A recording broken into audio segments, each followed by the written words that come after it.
Friends, सी plus plus के इस video series में आपका स्वागत है। इस वीडियो का टॉपिक है एक्सेप्शंस इन सी प्लस प्लस।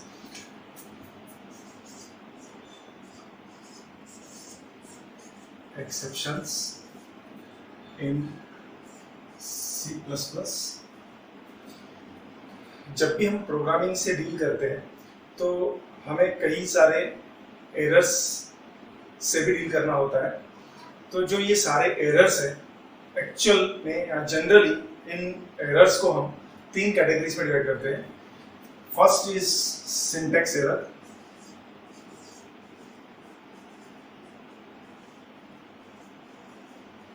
सेकंड जो एरर रहता है that is nothing but logical errors, and third जो टाइप है एरर का that is nothing but run time error. तो सबसे पहले बात करते हैं सिंटैक्स एरर की। सिंटैक्स का मीनिंग होता है ग्रामर। जैसे कोई लैंग्वेज होती है, कोई भी language, generally English, Hindi, Marathi, तो इन सब लैंग्वेजेस का ग्रामर रहता है। वैसे ही जो प्रोग्रामिंग लैंग्वेजेस है उनका भी एक ग्रामर रहता है, and grammar is nothing but the set of rules you have to follow. C plus plus का एक रूल है कि आपका हर एक स्टेटमेंट सेमीकोलन से एंड होगा। वैसे ही बहुत सारे रूल्स रहते हैं जो हमें फॉलो करने पड़ते हैं हर लैंग्वेज में, और इन्हीं रूल्स को बोलते हैं हम ग्रामर। अगर समटाइम आप आपके प्रोग्राम में इन रूल्स को फॉलो नहीं करते हो, सिंटैक्स को फॉलो नहीं करते हो, तो एट दैट टाइम आपको एरर्स ऑकर होते हैं, और वो एरर्स रहते हैं सिंटैक्स एरर, और वो एरर्स को हम कंपाइल लाइन एरर भी बोलते हैं। अब बात करते हैं सेकंड एरर की, that is nothing but logical error. Logical error में आप जब कंपाइल करते हो प्रोग्राम को, आपको कोई एरर नहीं आता है। आप रन करते हो प्रोग्राम को, कोई एरर नहीं आता है, परंतु जो आपका आउटपुट आता है वो करेक्ट नहीं आता है। मींस आपका जो आउटपुट, डिजायर्ड आउटपुट रहता है, वो एक्चुअल आउटपुट से इक्वल नहीं होता है। तो ये इसके पीछे रीजन रहता है आपका लॉजिकल एरर। मींस समटाइम्स अगर आपको a माइनस बी करना है और आप a प्लस बी कर देते हो बाय मिस्टेक, तो प्रोग्राम में आपको जहां पर a माइनस बी लिखना रहता है, by mistake a plus B लिख लेते हो, तो इस कारण से आपका जो आउटपुट गलत आता है, और इस केस में हम कहते हैं इन्हें logical error. a minus B की जगह आपने a प्लस बी लिख दिया है। और भी कई सारे एरर्स रह सकते हैं जो आपने गलती से लिखे हो। लेस देन की जगह आपने ग्रेटर देन लिख दिया, माइनस की जगह आपने प्लस लिखा, मल्टीप्लिकेशन की जगह आपने डिवीजन लिखा। तो ऐसे कई सारे एरर्स रहते हैं। आपने इफ स्टेटमेंट जहां नहीं लगाना था वहां लगाया, या फिर इफ स्टेटमेंट की जो कंडीशन है वो आपने गलत लिखी। तो इस प्रकार से कई सारे आप एरर्स जो है लॉजिकल एरर्स रह सकते हैं, जिनके कारण आपका आउटपुट गलत आता है। आपका प्रोग्राम कंपाइल भी बराबर होगा, रन भी बराबर होगा, लेकिन आपका आउटपुट जो है वो कुछ अलग आएगा, जो कि गलत आउटपुट रहेगा। फाइनल एरर है that is nothing but the run time errors. Run time error means आपका प्रोग्राम जो है वो कंपाइल एकदम बराबर होगा, लेकिन जब उसे रन करोगे तो किसी इनपुट की वजह से आपका प्रोग्राम जो है वो अबॉर्ट हो जाएगा, क्रैश हो जाएगा, एंड हो जाएगा, और वो जो प्रोग्राम एंड होगा वो एबनॉर्मली एंड होगा। तो इस ऐसे एरर्स को हम कहते हैं run time errors. For example, आप ई को अपने प्रोग्राम में आप ई को a माइनस बी से आप डिवाइड कर रहे हो, और a और b की वैल्यू आप यूजर से ले रहे हो, और यूजर ने a की वैल्यू दी 5 और b की वैल्यू भी यूजर ने दी 5। तो जैसे ही आपने e को डिवाइड किया 5 माइनस 5 दैट इज 0 से, तो यहाँ पे ये एग्जीक्यूट नहीं हो सकता है, और इसीलिए आता है रन टाइम एरर, और आपका प्रोग्राम जो है वो क्रैश हो जाता है। तो रन टाइम एरर्स वो रहते हैं जो एरर आपको रन टाइम मिलते हैं, और उनके कारण आपका प्रोग्राम एबनॉर्मली एंड हो जाता है, और इन्हीं रन टाइम एरर्स को हम कहते हैं exception. Exceptions. So run time error are nothing but exceptions. तो आइए अब देखते हैं सी प्लस प्लस में इन एक्सेप्शंस को कैसे हैंडल किया जाता है। सी प्लस प्लस में इन एक्सेप्शंस को हैंडल करने के लिए तीन कीवर्ड्स प्रोवाइड किए गए हैं। फर्स्ट कीवर्ड है ट्राई, सेकंड कीवर्ड है थ्रो, और थर्ड कीवर्ड है कैच।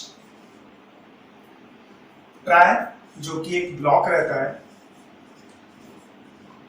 और थ्रो ये एक स्टेटमेंट रहता है, और कैच भी एक ब्लॉक रहता है। तो ट्राई ब्लॉक रहता है मींस उसके अंदर आप एक से ज्यादा स्टेटमेंट्स लिख सकते हो। थ्रो एक खुद ही एक स्टेटमेंट है, और जो कैच है वो भी एक ब्लॉक है, और ब्लॉक मींस एक से ज्यादा स्टेटमेंट उस ब्लॉक के अंदर आप लिख सकते हो। तो ट्राई का काम रहता है प्रोग्राम के उस कोड को आप ट्राई ब्लॉक में लिखते हो जिसमें एक्सेप्शंस आने की संभावना रहती है, मींस जिसमें रन टाइम एरर्स आ सकते हैं, ऐसा कोड आप ट्राई ब्लॉक के अंदर लिखते हो। और जैसे ही ट्राई ब्लॉक में एक्सेप्शन आता है तो ट्राई ब्लॉक थ्रो का यूज करके उस एक्सेप्शन को थ्रो कर देता है, और थ्रो स्टेटमेंट जो एक्सेप्शन थ्रो करता है वो कैच करता है कैच ब्लॉक, और इस कैच ब्लॉक में आप कुछ स्टेटमेंट लिखते हो ताकि वो एक्सेप्शन प्रॉपरली हैंडल हो सके। तो आइए अब देखते हैं ट्राई थ्रो कैच का सिंटैक्स। तो सबसे पहले आप लिखते हो ट्राई में आपका वो कोड रहता है प्रोग्राम का जिसमें errors, exception, run time error आने की संभावना रहती है, और ट्राई के अंदर आप लिखते हो थ्रो। जब भी एक्सेप्शन ऑकर होता है तो आप ट्राई यूज करते हैं थ्रो का एक्सेप्शन को थ्रो करने के लिए। तो जैसे ही एक्सेप्शन आता है तो ट्राई यूज करेंगे थ्रो को एक्सेप्शन को थ्रो करने के लिए, और जैसे ही थ्रो स्टेटमेंट एक्सेप्शन को थ्रो करता है तो प्रोग्राम का जो कंट्रोल है वो चला जाता है कैच ब्लॉक में।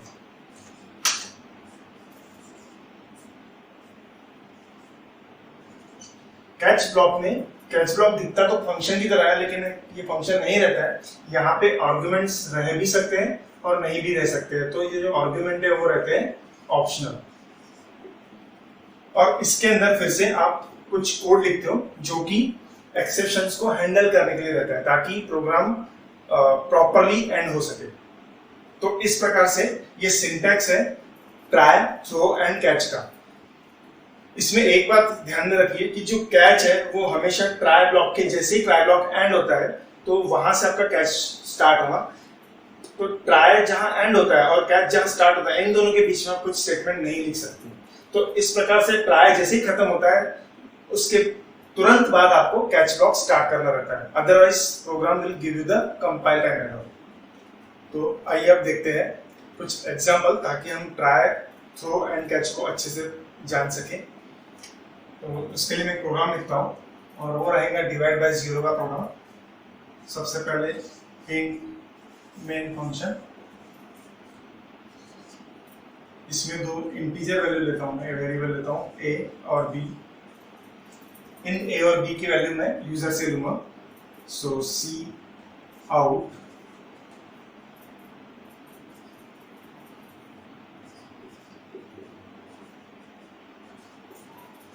enter the value of a and b। तो इससे क्या होगा, सी आउट जो है प्रिंट करेगा मॉनिटर पे enter the value of A and B. जैसे ही यूजर को ये प्रॉम्प्ट दिखेगा enter the value of A and B, user will enter the value of A and B, और उसके लिए हम यूज करेंगे सी इन ताकि हम वो वैल्यूज ए और बी में स्टोर कर सकें। इसके बाद मैं यहां लिखता हूं ट्राई ब्लॉक, और ट्राई ब्लॉक के अंदर मैं लिखता हूं अब मुझे स्टेटमेंट परफॉर्म करनी है a divided by a minus b। तो जैसे कि आप जानते हो अगर a और b दोनों सेम हो गए तो वो a minus b will be equal to 0, और फिर ये स्टेटमेंट एग्जीक्यूट नहीं हो पाएगी।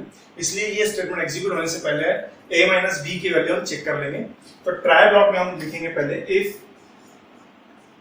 a minus b is not equal to 0, तो हम आउटपुट लिख देंगे cout a divided by a minus b। लेकिन जब a माइनस b जब इक्वल टू 0 रहेगा तो उस समय पे आ जाएगा एक्सेप्शन, क्योंकि वो डिवाइड के लिए हम 0 से हम डिवाइड नहीं कर सकते, तो वो जाएगा एल्स पार्ट में, और एल्स पार्ट में हम थ्रो करेंगे a माइनस b। तो पहले हमने मेन प्रोग्राम में दो वेरिएबल लिए ए और बी, दो जो कि इंटीजर वेरिएबल टाइप के हैं, और उसके बाद हमने यूजर से ए और बी की वैल्यू ली। एक्चुअल में हमें आउटपुट चाहिए जो यूजर ने ए और बी की वैल्यू दी उनको ए को डिवाइड करना को ए माइनस बी से। तो ये एग्जीक्यूट करने से पहले हमने देखा ए और बी कहीं जीरो तो नहीं है, माइनस बी कहीं जीरो तो नहीं है। अगर वो जीरो है तो हमने एक्सेप्शन थ्रो किया है। अब जैसे यहाँ पे ट्राई ब्लॉक खत्म होता है तो next will be the catch block. यहां लिखता हूं मैं कैच ब्लॉक। ट्राई ब्लॉक के खत्म होते हैं हमें नीचे क्या लिखना पड़ेगा इसके, कैच ब्लॉक। तो यहां लिखता हूं मैं कैच ब्लॉक, कैच, और इसके अंदर यहाँ पे मैंने इंटीजर वैल्यू पास की है A minus B, A B integer है, बी भी इंटीजर, इसलिए A minus B also will be the integer. तो मैंने वो in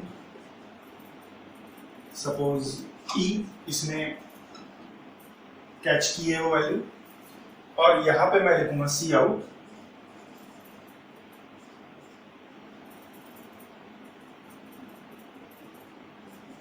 can not divide.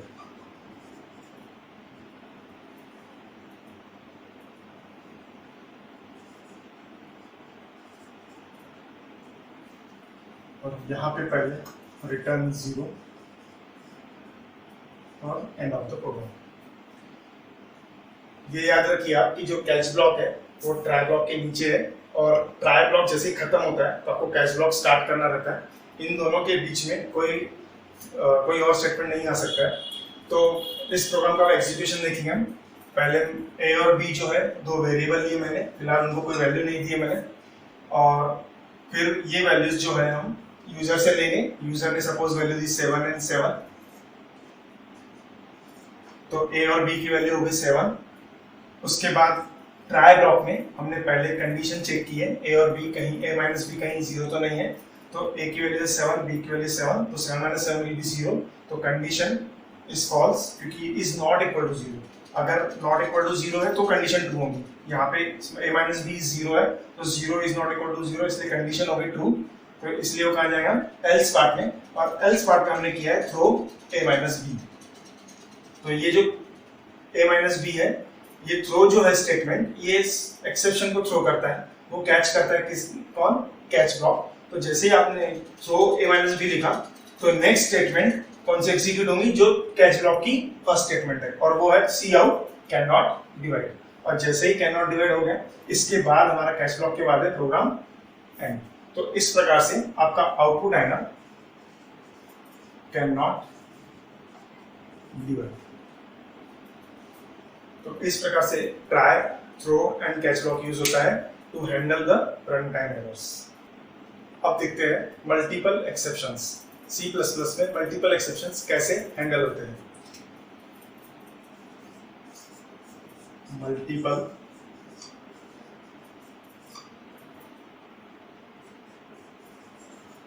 Exceptions,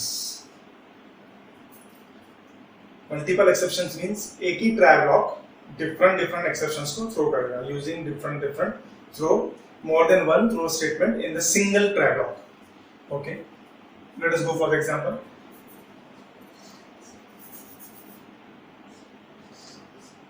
In main, if in a equal to 1, try block. If a equal to 1, so a, else if a equal to 2, so suppose small character c, and else if the last step, else, so fourth one 5. So this is our try block. Try block check कर रहा है ए की value, अगर ए की value 1 है तो वो throw कर रहा है ए की वैल्यू, अगर ए की वैल्यू 2 है तो वो थ्रो कर रहा है सी कैरेक्टर, और ए की वैल्यू अगर 1 या 2 नहीं है, इनके अलावा है, तो वो थ्रो कर रहा है 4.5। अब यहाँ पे एक ही ट्राई ब्लॉक में 3 अलग अलग थ्रोज है और हर एक थ्रो की जो हम वैल्यू पास कर रहे हैं वो अलग अलग डेटा टाइप का है। यहाँ पे जो वैल्यू हम पास कर रहे हैं थ्रो के साथ वो है इंटीजर डेटा टाइप का, यहाँ जो वैल्यू पास कर रहे हैं वो है कैरेक्टर डेटा टाइप का, और यहाँ जो वैल्यू है पास कर रहे हैं हम वो है डबल डेटा टाइप का। तो इन सारों के लिए हमें कैच ब्लॉक लिखना रहता है। तो ये जो ट्राई ब्लॉक है जैसे ही खत्म होता है तो हमें नीचे लिखना रहता है कैच ब्लॉक। तो कैच ब्लॉक में यहाँ लिखता हूँ कैच, पहले मैं एक्सेप्ट कर रहा हूँ इंटीजर वैल्यू, आप ई की जगह और कोई वेरिएबल भी ले सकते हैं। सी आउट मैं प्रिंट कर रहा हूँ इंटीजर,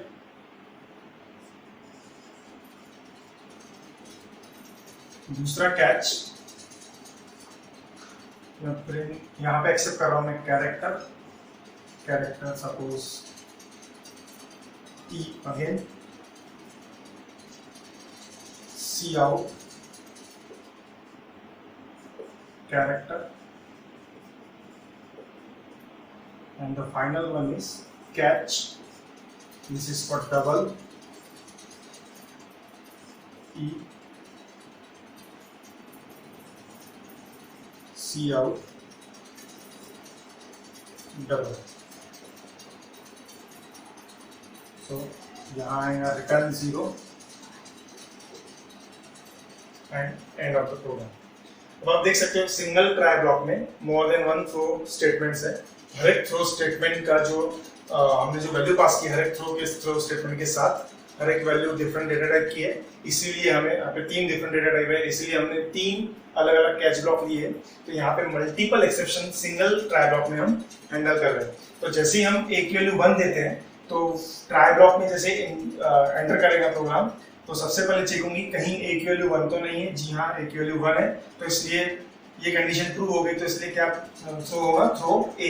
तो इस समय में जब आप थ्रो कर रहे हो A is nothing but the integer variable, तो इसीलिए इन 3 में से कौन सा कैच ब्लॉक इस थ्रो से मैच होगा जिसका आर्गुमेंट इंटीजर हो, तो इसलिए थ्रो ए के लिए ये कैच ब्लॉक मैच करेगा। तो इसलिए हो जाएगा सी आउट इंटीजर, तो आपका प्रिंट हो जाएगा इंटीजर। इस समय पे आउटपुट आपका आएगा इंटीजर, आउटपुट आएगा इंटीजर। सपोज ए की वैल्यू मैं यहाँ पे 1 की जगह पे लिखता हूँ 3, तो ए की वैल्यू 1 लिखता हूँ 3, ए की वैल्यू लिखता हूँ 3, तो कंडीशन यहाँ पे if A equal to 1 false, else if A equal to 2 false. So that's why इस एल्स में कंट्रोल जाएगा प्रोग्राम का, और यहाँ पे स्टेटमेंट एग्जीक्यूट होगी थ्रो 4.5। अब यहाँ पे हमने थ्रो के साथ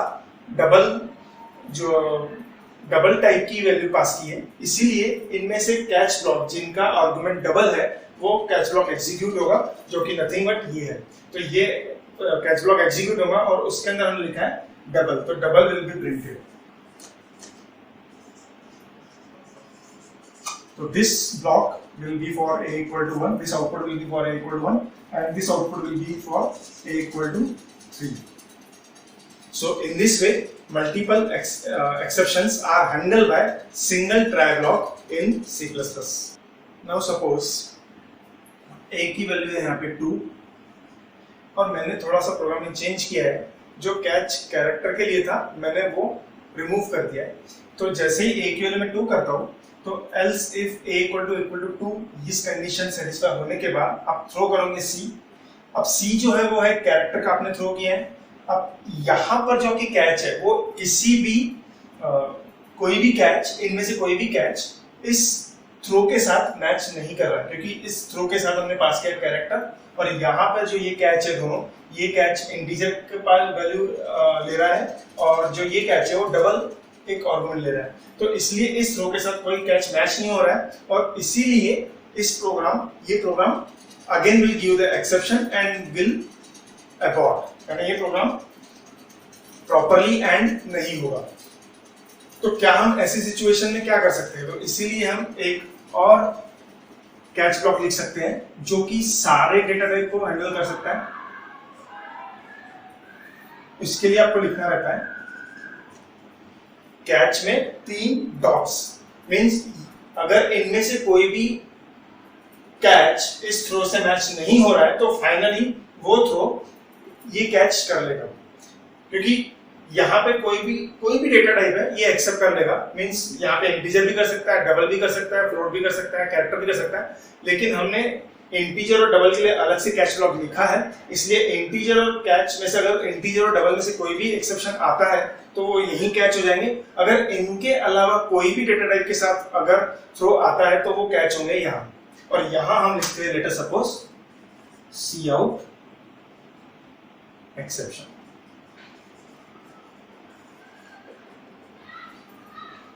तो जब a की वैल्यू आपने 2 दी तो आपने थ्रो किया है c है कैरेक्टर, और ये थ्रो किसी भी कैच के साथ मैच नहीं कर रहा है, इसीलिए ये कहाँ थ्रो होगा, इस कैच में जहां आपने 3 डॉट्स दिए। ये सारे प्रकार के एक्सेप्शंस कैच कर लेता है, और इसके अंदर आपने लिखा है सी आउट एक्सेप्शन। तो इस केस में आपका आउटपुट आएगा, इस प्रोग्राम का आउटपुट आएगा एक्सेप्शन। तो ये जो कैच है 3 डॉट्स के साथ, ये यूज होता है ऑल एक्सेप्शंस को एक्सेप्ट करने के लिए या कैच करने के लिए। तो इस वीडियो में देखा कि कैसे एक्सेप्शंस हैंडल होते हैं C++ में using try, throw and catch. What is the need of exception, हम ये देखेंगे इस वीडियो सीरीज के नेक्स्ट वीडियो में। उम्मीद करता हूँ आपको ये वीडियो पसंद आया होगा।